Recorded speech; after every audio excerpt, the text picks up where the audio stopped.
Hello. Welcome to the second episode of the Two Sets of Hands podcast. It's good to see you. Today I'm super excited because we're going to be going over my top 10 cards that I currently own. We are also going to talk about the best and worst sets of 2020. We'll do a slightly in-depth analysis of all of the sets that came out in 2020. The list isn't actually as long as you'd think it is. But yeah, with that being said, let's kick it off. So here we are. Let's get this thing rolling. So yeah, like I was saying, I want to talk some about the sets that came out in 2020 because I have a pretty strong opinion about what the quote-unquote best set of 2020 is, what the worst set of 2020 is, what my least favorite set of 2020 was. This year was weird and ridiculous, and I am so glad it is almost over. First of all, I hope you guys had a very Merry Christmas, and I hope that you enjoyed the video that came out on Christmas. I know we were super excited to see that boy come out. I'm not going to say his name. Y'all had to go check out the video. I'll link it below. Shout out to my buddy Aaron for coming over and helping me record that video. But yeah, I guess first of all, let's talk about some sets because I would really love to talk about my opinion on what I think the worst set was. And, spoiler alert, the worst set is not my least favorite set of 2020, which is kind of surprising when you look at it. So here are the sets that came out in 2020. So in February of 2020, you had Sword and Shield. Then in May, Rebel Clash. August, Darkness Ablaze. September, Champion's Path. November, Vivid Voltage. And that's how the year ends, or at least how we anticipated ending. There isn't much time left, obviously. But I would love to talk about this because how long did Sun and Moon last? I think that's a pretty valid question. Okay, Sun and Moon came out in 2017. Its cycle ended. Okay, let's just be totally clear with when it came in. February 2017. Okay, Sun and Moon lasted until November 2019. Okay, so that is almost a full 3 years of cycle. The first, how many sets have come out in 2020? 1, 2, 3, 4, 5 sets, okay? So these are the first 5 sets of verses, okay? Wow, it actually sucks. I was not expecting this. So it goes Sun and Moon Base, Sun and Moon Guardians Rising, Sun and Moon Burning Shadows, Shining Legends, and then Crimson Invasion, okay? Those are the first, 5 sets. The first 5 sets of Sword and Shield is what I said. Sword and Shield, Rebel Clash, Darkness Ablaze, Champion's Path, Vivid Voltage. That might actually be a stronger 5. I was coming into this thinking I'm about to just start ripping up Sword and Shield, but now that I'm looking at it, it really isn't that bad. Okay, so let's have a conversation in the comment section below, okay? Do you think they knew what they were doing when they released Champion's Path? We're going to talk about this shortly, I promise. And let's pretend like you don't know that this is a stolen restaurant cup. We'll just pretend like I bought this online. Didn't steal it from a restaurant. Before I get into this, I do want to let you guys know that at the end of today's podcast, you're going to hear what I'm going to try out, at least for this video. I usually like to have some consistency in everything that I do. So as I have the coin flip of the day or whatever, I would like to kind of try and do something similar to it for the podcast, and maybe there's like a song of the day or something. I don't really like the way that sounds, but I like the idea, I guess. So we're going to try it out. So at the end of today's video, if you stay tuned till the end, or if you want to skip to the end, I sing a song. It's Sanctuary by Joji. Hope you guys vibe out with it. It is such a vibey song. So first of all, let's talk about Sword and Shield. All right, Sword and Shield as a set kind of is dope to me because it introduced the V cards, and I hate the V. I still prefer GX. And I know that this is going to seem like a hot take, but like point blank, it's the truth. The V full art card art is way better than the GX art. I can't say that the alternate full art or that the tag team GX is better than the V full art, but as far as like meshing colors together and stuff like that goes, there is no competition. The V cards are way better. There's more colors. The art looks cooler most of the time, at least. For the most part, the artwork is almost, I don't really like using the term artistic because I feel like that's kind of subjective, but I mean straight up, the artwork of the V cards looks better for a singular character. The background of GX cards is just a single color with texture. These have like multiple colors. They're nailing it with the V full arts. And the prices of the full art Vs are also showing in some of these sets. I don't know about Sword and Shield. I haven't looked at like what the most expensive V full art is. Of course, the gold Zacian and Zamazenta are always going to be tip top of the list. I'll actually look it up. But as a set, Sword and Shield, even though Cade basically completely turned me off of the set whenever I first got back into collecting, even though he turned me off to it, I think I'm going to give Sword and Shield, let's say, 7 out of 10. I think it is a solid set. Maybe I'll go 6. Let's call it a 6. That makes me feel a little bit better, less scared. Okay, Zacian's dropped to $54. That's not terrible. Last time I looked, I think it was close to $60 or $70. So, but the full arts that you can get is Zacian, Zamazenta, Rainbow's Marnie full art, which is always going to be deep. Snorlax secret rare.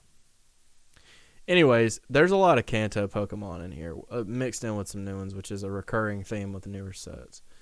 But I'm going to say Sword and Shield is toward the top of these 5 sets that we're looking at. By far, Vivid Voltage, best set that came out.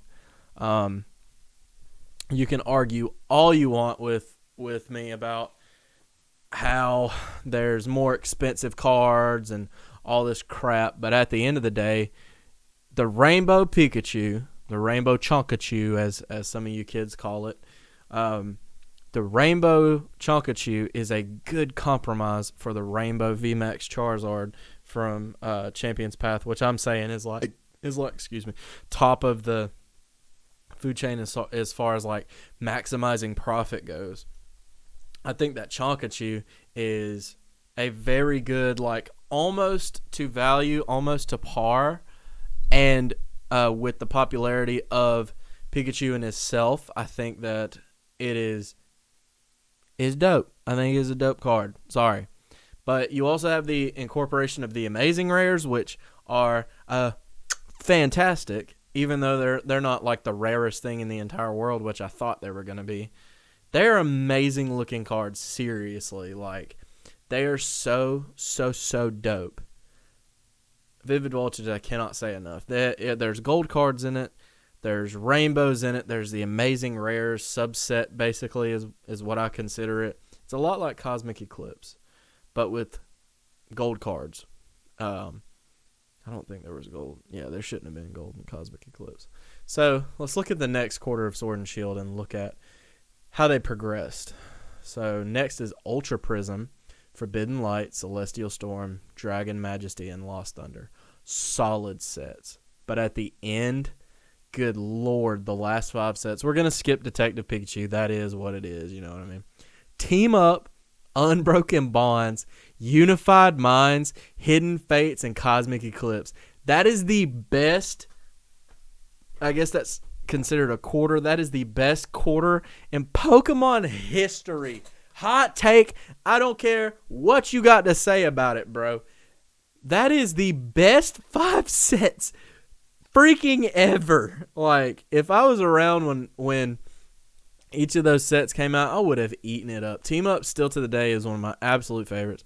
Unbroken Bonds is one of those that I never have luck with, but I'm always happy to see it in a box. Unified Minds was the first set that I opened a large quantity of. Hidden Fates, best set of all time. Better than base set, better than Evolutions. It does not matter. Hidden Fates is the best set of Pokemon cards of all time. I am not going to apologize. It's so good. Cosmic Eclipse was amazing. It's probably the weakest of all of them. Maybe. The subset kind of saves Cosmic Eclipse, I will say that. All right, so then we have Rebel Clash. I'll return to Rebel Clash. Darkness Ablaze, okay? It is the most of any set I've ever opened. Darkness Ablaze. I've probably got 12 or 13 ETBs in my house. Just of Darkness Ablaze. And I never once actually pulled the VMAX Charizard, which is nuts. I'm not trying to hold it against it. You know what I mean? But it is what it is. I do have to bring that into account when looking at it from my perspective. I'm sitting here looking at Shining Fates, and I'm so hype. Ugh, I hope they don't screw this up. So, I truly think that out of these 5 sets, Vivid Voltage is the best. But there is a trick to the question ultimately. What was the best set Pokemon card set that came out in 2020? It's Shiny Star V. I mean, most people, when you consider Pokemon cards, don't consider Japanese because, well, we're not Japanese. But, I mean, it's Hidden Fates 2. It's Hidden Fates Part 2. It's the best set that came out in 2020. You can say what you want about Japanese cards. You may not like them, but that set had the best cards of any of these. Like, it trumps over everything. So now, let's analyze the 2 bottom sets of this year. Darkness Ablaze, just to be clear, I'm probably going to give Darkness Ablaze. I'm going to give Darkness Ablaze, if Sword and Shield was a 6.5. Okay, let's say Sword and Shield is a 6.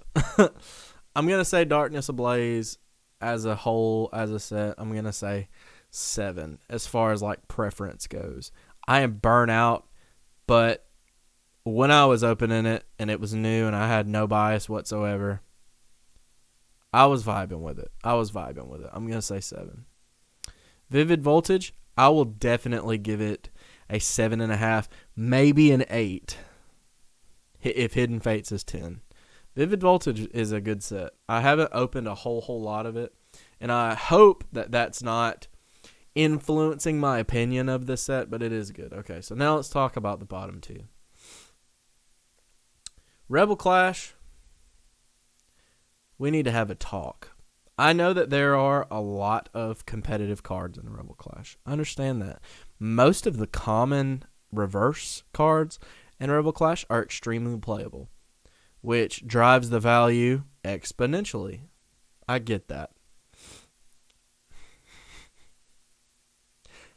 But the only card in the entire freaking set that's worth anything is Boss's Orders. And I think the last time I looked, Boss's Orders was like $40. Come on, bud. That's all you got? That's what you got? Boss's Orders, bud? By far, my least favorite set of this year, maybe even of all time, is Rebel Clash. The worst set of all time is a set called Emerging Powers. We're probably going to get into that one day soon. I'm probably going to save that whole discussion for another video, sorry. But Rebel Clash was not the worst set of 2020. The worst set, by far, without question, is Champion's Path. That is not an opinion. I mean, it literally is the worst. It is like, statistically speaking, we're looking at maybe even top 3 worst sets ever. Like, definitely Champion's Path is top 5. Might even be top 3. They literally, when the set came out, they should have just named the set something like Chasing Charizard. Because that's all it is. Okay, to prove my point, and I want you guys to keep in mind, think about when the set came out. Everybody was losing their mind over ETBs and how much they were selling for and everything. Oh, God, just watching that shiny Charizard drop. Everybody was literally just absolutely losing it whenever the ETBs dropped. We found, I think, 13 ETBs in a Walmart close to where we live. And at that time, the packs were selling for $12 a piece. You could buy an ETB for $50. I don't know why I feel like I have to say ETBs cost $50, dude. ETBs do not cost $120. Like, the set just came out. Like, it's going to be hard to find. There's not a whole lot usually printed initially. But if you're selling an ETB of a set that just came out for almost 3 times the price because you have all of the product, shame on you. I'll just get that out of the way. So anyways, what I'm saying is the next most expensive card on top of the 2 Charizards is the Gardevoir VMAX Rainbow Rare, and it's $16.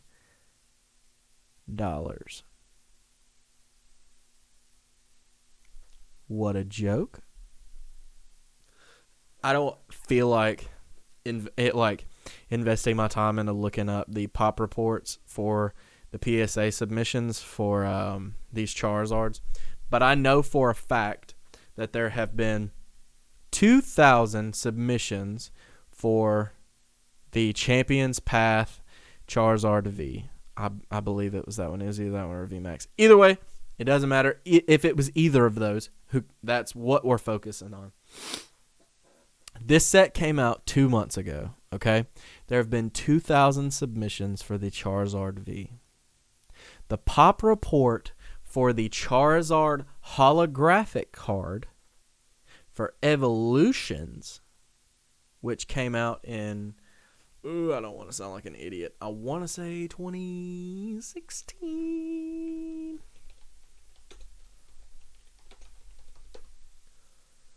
2016. Jesus, thank God I was right. Okay. The pop report on the Charizard holographic holo. The holographic holo. The holographic Charizard from Evolutions. The pop report since 2016 is 2,000. There have been 1,000 submissions every month that Champion's Path has been out for a card that is the rarest card in the set. The Evolutions Charizard really isn't even as hard to pull as that. And that is how many have been submitted. The fact of the matter is, the Charizards in Champion's Path are not as good as it seems like they are. And everybody has been fooled into pouring all this money into a set that, after you take away the 2 chase cards, is a $16 card. Champion's Path is terrible. And if you look at the prices on ATBs now, they're selling for $60. Yeah, I mean, you about can't even get retail for them anymore. And on top of that, there's even more reprints coming. The promo Charizard, I still think is amazing. It's one of my favorite cards ever. It was in the running to be in my top 10, but it just barely made it by. Now, with all that being said, I think it's time that we talk about my top 10 favorite cards. So everybody who's listening to the podcast, I will definitely try to prioritize you in this conversation. I try and consider describing it to you or telling you what set it came from, or maybe when you're done you can pull the video up and kind of get a visual reference for it. I think I'm actually going to turn on some lo-fi while I do it so we can vibe while I'm chatting. I just hope it isn't too loud. So yeah, coming in at the number 10 spot is, and of course all of these cards have sentimental value or something of the sort. I'm hoping that you can't really see them. Alright, here we go. Oh, you can barely see them. That ain't good. Okay, so anywho, the first card on my list is going to be this here Venusaur from Evolutions, the Mega Venusaur. Long story short, and I really was going to try to not bring it up at all, but I kind of have to give context to why this card means so much to me, because it's just a stupid Venusaur card. I started a podcast probably a year ago, just like totally made a new YouTube channel, was trying to upload weekly, couldn't find guests to come on and talk anyways, and my first guest on that podcast was who I considered for quite a long time to be like a son to me. He came on and he was getting his truck worked on, so I told him I'd take him over there. Well, if you guys have listened to any video that I talk in, I usually bring it up, but Cade, the other set of hands, the technical other set of hands, the partial owner of this YouTube channel, he actually, sorry about my camera being frozen, I'm working on it now. He, when he came over one night, we went to my mother's house and looked for some Pokemon cards, and when we did, we found an absolute gold mine of Pokemon cards at my mother's house. And it didn't really spark anything crazy in me. It more or less piqued my interest in like what new cards would look like, you know what I mean? So when I was taking Dylan back to his car, or back to his truck, I stopped by Walmart and I was like, bro, I wonder what Pokemon cards look like. So I stopped at the Walmart closest to my house and looked up front, and I didn't see any Pokemon cards at all. Or no, I went to the toy section. Excuse me, I'm sorry. I'm thinking about Toys R Us. Like when I was a little kid, I'd go to the toy section, and that's where the Pokemon cards were.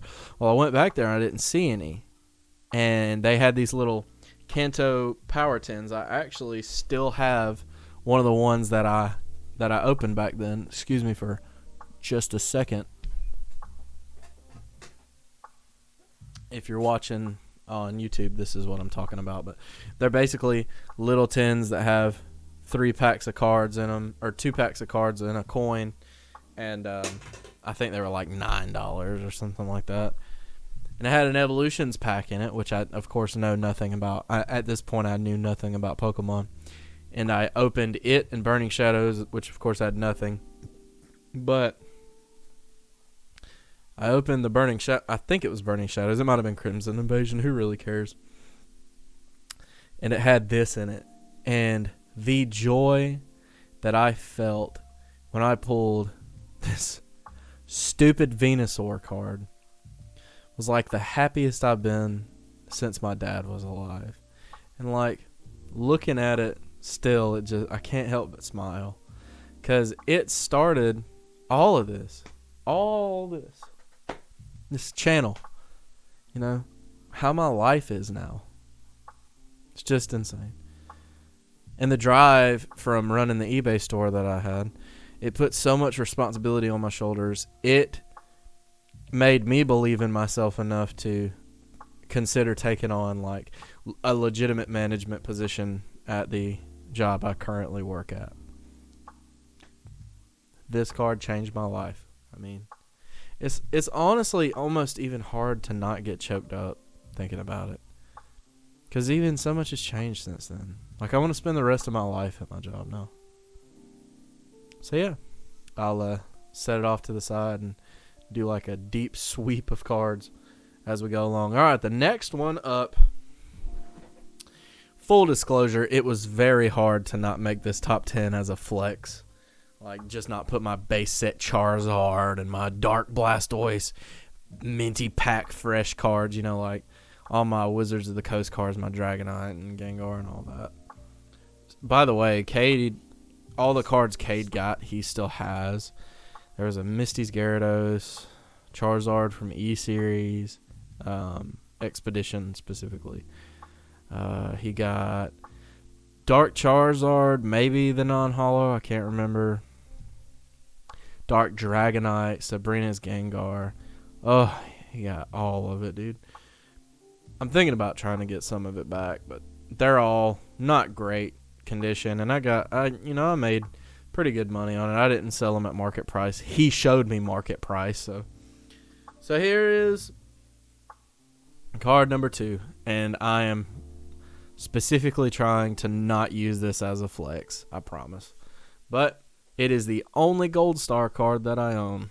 And I got this card from a friend who had a literal tub of Pokemon cards, and I gave him $20 for the whole tub because he said, man, I'm just going to throw them away if you don't take them. So there was this, and there's a Delta Species Charizard in there, several base set holos, and some other Delta Species cards. Delta Species Typhlosion was in there too. But dude, it's so crazy. This card is so rare. Like, so rare. And there's such a dope swirl on it. But it is cooked, buddy. It is cooked. Like, the edges are all creased and stuff. A little swirl on it is pretty dope. That is the only flex card I put in this entire list of cards I'm about to show you. Alright. So, this would be 10, 9, 8. Number 8 has got to be the Charizard V from Champion's Path. It's got to. It was the first card that really and truly generated a genuine emotional response from me. It's just so crazy. You can watch that video too if you want. I'm not going to link it because I can't just link 1,000 things up underneath in the comment section below, but I pulled that card on camera the day of release of Champion's Path. I got 4 Champion's Path ETBs the day before release, cracked one, and pulled the Suspicious Food 10.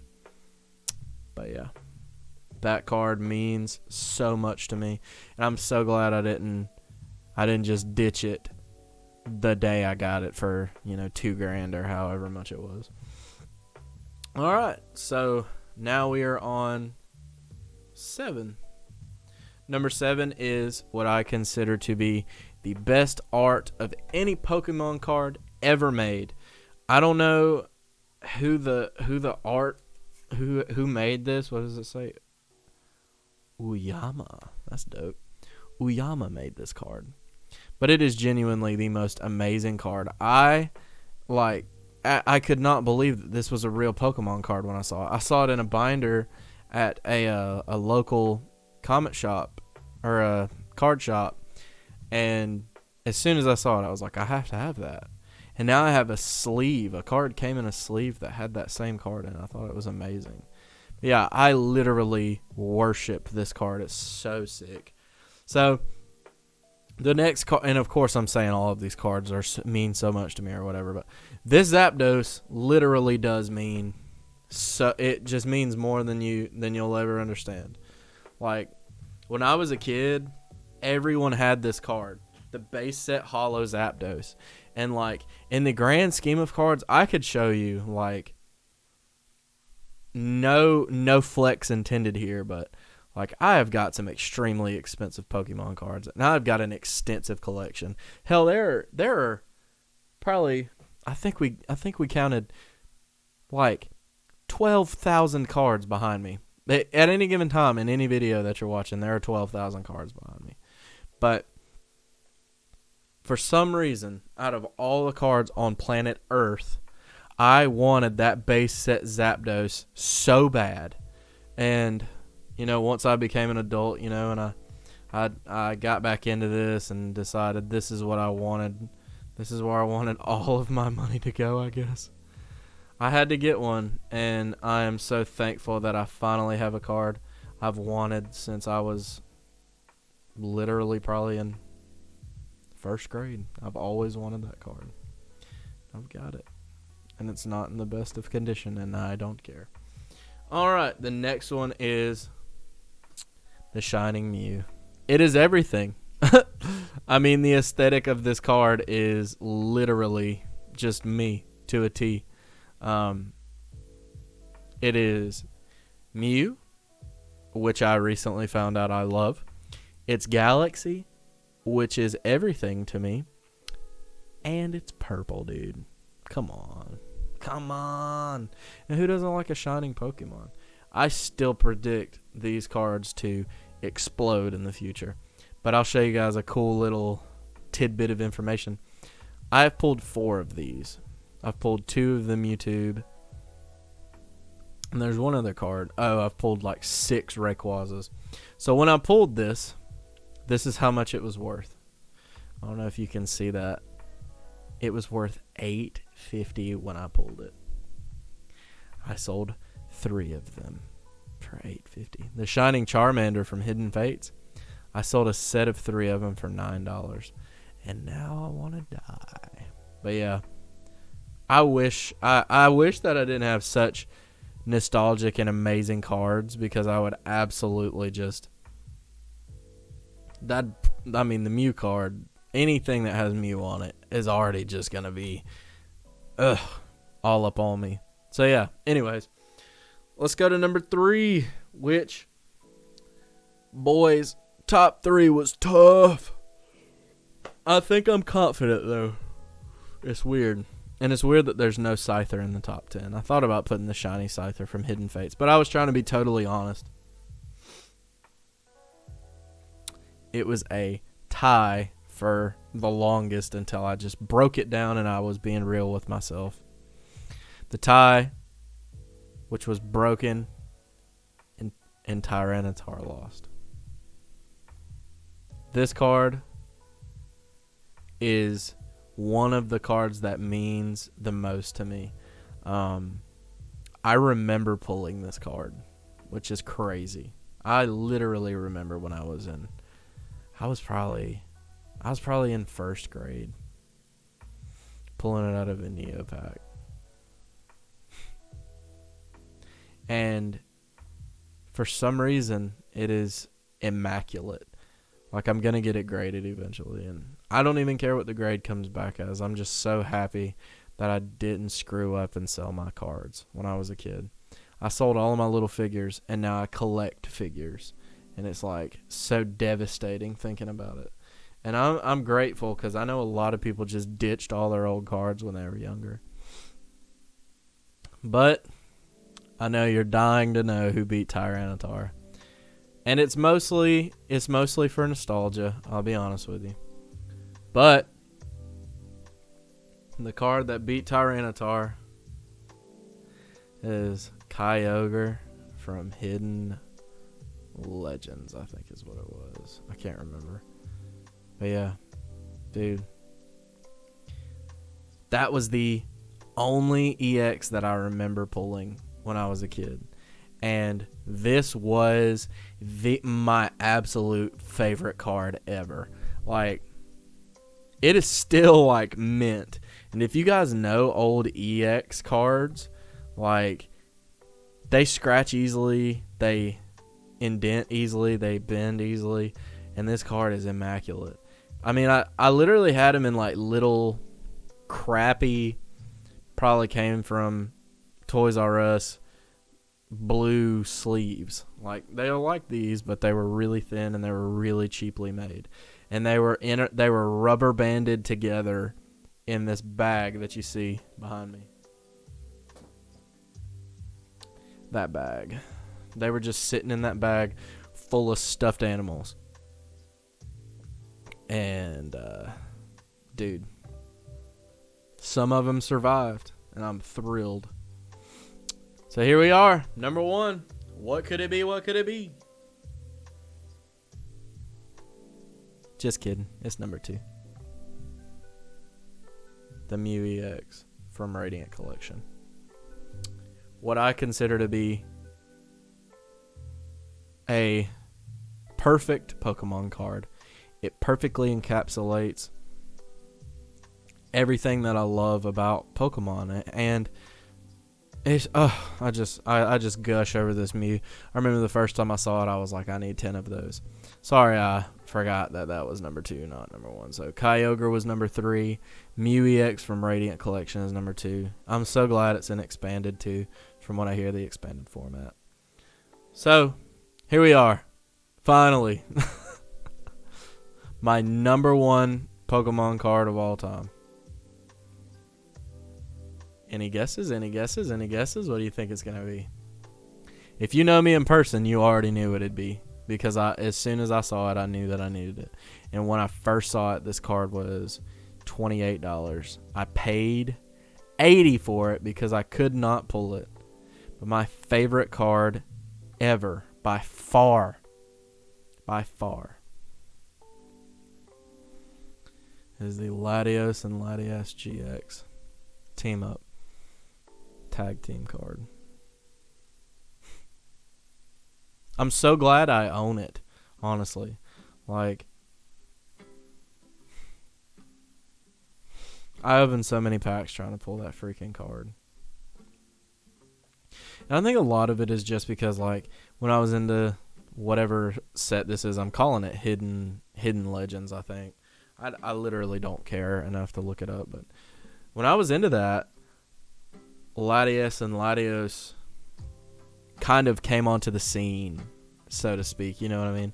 So to see them together on a card, finally, like they deserve, because, and I told myself I wasn't going to do this, like, I'm going to do a binder update someday soon. I just wanted to show you guys, like, when I was a kid, I feel like I remember them being single deck exclusive cards, like from when I was a kid or whatever. I just want to cover my tracks before I start saying something stupid. But I think there were 2 separate decks that I had to buy to get these two cards. But if you look in the middle right there, that Latios and Latias were 2 separate decks, I'm pretty sure. And I kept those cards minty because I loved both of them. Stop trying to sneak a peek at my binder. I'll do an update soon, I promise. But yeah, I absolutely adore that card. Like, I wish there were words to describe. It's just so perfect. It's amazing. Just reminds me of my childhood. It's cute. I mean, just straight up. And for some reason, I just like cute stuff now. I didn't realize I was a huge Mew fan until recently. I can't believe I've put Scyther on the back burner. Another thing that I want to talk about is this weird thing that has happened since I've become an adult. I will show you my Charizard page. It's fine, whatever, who cares? But when I was a kid, all my friends were completely obsessed with him, with Charizard. And I couldn't care less about it. Like, I was not a huge Charizard guy. I remember somebody giving me this Charizard. I bought this and a couple of these recently. So I did not have this. Full disclosure, I did not have that. I did not have this. But, like, since I've become an adult, for some reason, like, it's almost like the business side of me appreciates, like, how much this Pokemon means to the franchise. And it makes me want to collect it. It's so strange. I never cared as a kid, and now I do. It's the opposite of how it usually happens. But yeah. That's pretty much all I've got. I don't know how long this podcast is going to be. I just wanted to kind of talk about some of the modern sets and give you guys my top 10. Screw Rebel Clash. But if you have a Galarian Berserker, I really, really, really need one. Because I've got some goldies that I'm trying to collect. Matter of fact, before I go, I know I said it was over, but I do want to actually mention emerging powers.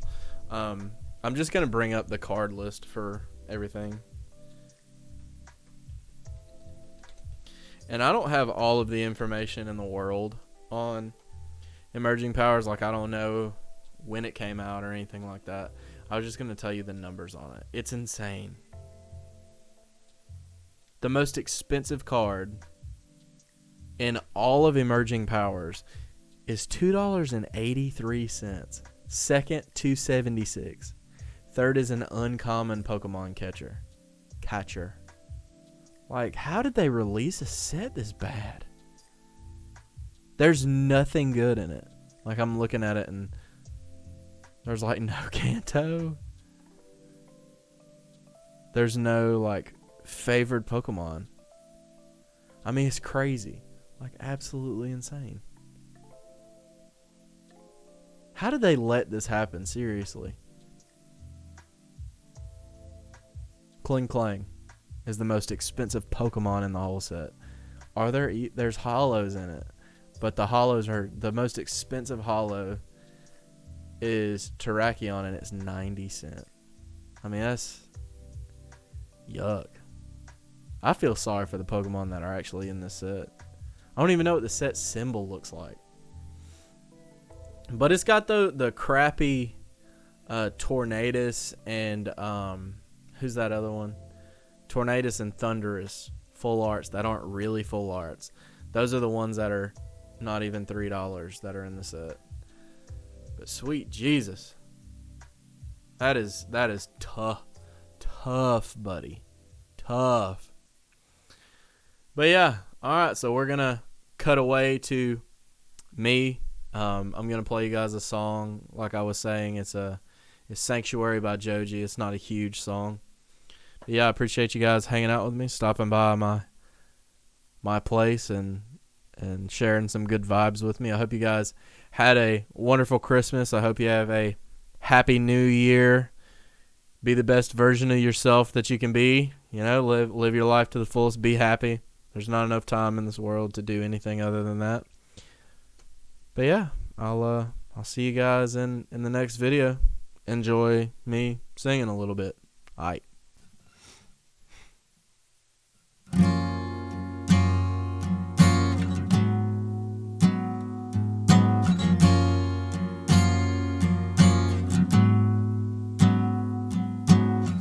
Go ahead and bark after dark, fallen star, I'm your one call away.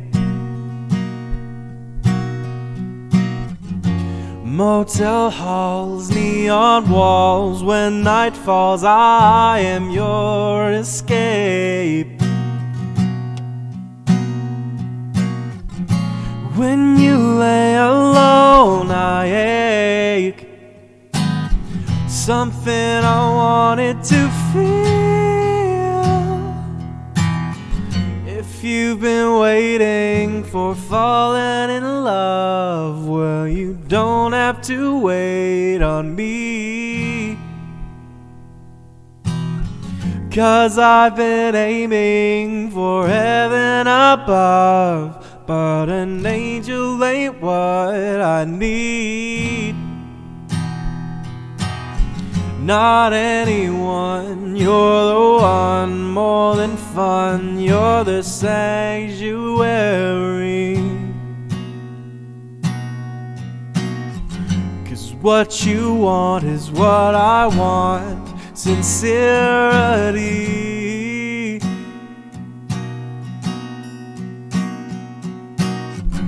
Souls that dream alone lie awake. I'll give you something so real. If you've been waiting for falling in love, well, you don't have to wait on me. 'Cause I've been aiming for heaven above, but an angel ain't what I need. Pull me oh so close, 'cause you never know just how long our lives will be. If you've been waiting for falling in love, well, you don't have to wait on me. 'Cause I've been aiming for heaven above, but an angel ain't what I need. If you've been waiting for falling in love, well, you don't have to wait on me. 'Cause I've been aiming for heaven above, but an angel ain't what